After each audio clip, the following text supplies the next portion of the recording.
দর্শক, সংবাদের শুরুতেই বলছিলাম তিতুমির কলেজকে বিশ্ববিদ্যালয় করার দাবিতে মহাখালীতে সড়ক ও রেলপথ অবরোধ করে বিক্ষোভ করছেন শিক্ষার্থীরা। সেই বিষয়ে সর্বশেষ খবর নিয়ে যুক্ত হচ্ছেন সহকর্মী নিবিড় সাহা।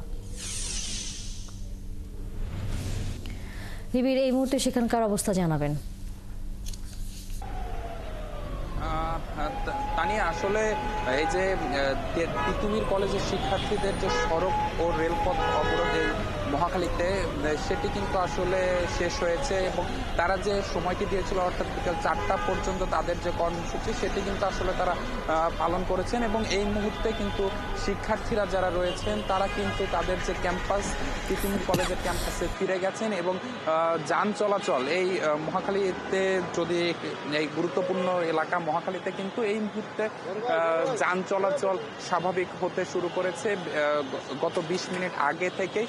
আমরা দেখছি যে ট্রাফিক পুলিশের সদস্যরাও কিন্তু এখানে কাজ করছেন। এই যে তারা কিন্তু বলছেন যে আসলে এই যে শিক্ষার্থীদের যে অবরোধের কর্মসূচি, সেই অবরোধের কর্মসূচির কারণে কিন্তু সব দিকেই কিন্তু যানবাহনের দীর্ঘ সারি হয়েছিল। সকাল 10টা থেকে এই যানবাহনগুলো কিন্তু আটকে ছিল। তো সেজন্যই কিন্তু তারা বলছেন যে আসলে যানবাহনের যে একটি লম্বা সারি সেটি কিন্তু আসলে বেশ আরো কয়েক ঘন্টা ভোগাতে পারে নগরবাসীকে। একটু জানিয়ে রাখি যে আসলে শিক্ষার্থীদের যে কর্মসূচি, তিতুমির কলেজের শিক্ষার্থীদের কর্মসূচি, সেটি হলো এই যে তাদের যে কলেজ, সেই কলেজটিকে বিশ্ববিদ্যালয়ে রূপান্তরের যে দাবি, সেই দাবিতে কিন্তু তারা বিগত বেশ কিছুদিন যাবৎ কিন্তু তারা আন্দোলন করছেন। তারা দাবি দেওয়া কিন্তু পেশ করে আসছেন কি বেশ কিছুদিন যাবৎ আমরা দেখেছি।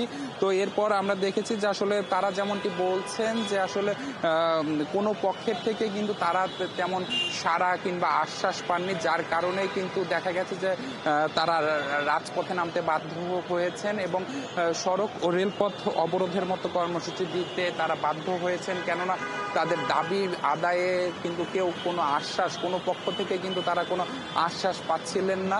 তো সেজন্যই কিন্তু তারা সকাল 10টা থেকে এই মহাখালী রেলগেট এবং সড়ক পথ যেটি আছে সেটি কিন্তু তারা অবরোধ করে রেখেছিলেন এবং সেই অবরোধ শেষ হয়েছে 20 মিনিট আগে, অর্থাৎ বিকেল 4টায়। এবং শিক্ষার্থীরা যেমনটি বলছেন যে আসলে দাবি আদায় না হওয়া পর্যন্ত কিন্তু তাদের যে কর্মসূচি সেটি আসলে চলমান থাকবে। এবং আমরা যেমনটি জানতে পেরেছি শিক্ষার্থীদের মাধ্যমে যে শিক্ষার্থীরা কিন্তু আসলে আজকে আরও কিছুক্ষণ পরে কিন্তু তাদের ক্যাম্পাসে একটি সংবাদ সম্মেলন করবেন এবং সেখান থেকে তারা আসলে আগামীকাল কিংবা আগামীর যে আন্দোলনের যে কর্মসূচিগুলো সেগুলো আসলে জানাবেন। তো সবকিছু মিলিয়ে বলা যায় যে আসলে মহাখালীতে যান চলাচল এই মুহূর্তে কিন্তু স্বাভাবিক অবস্থায় রয়েছে।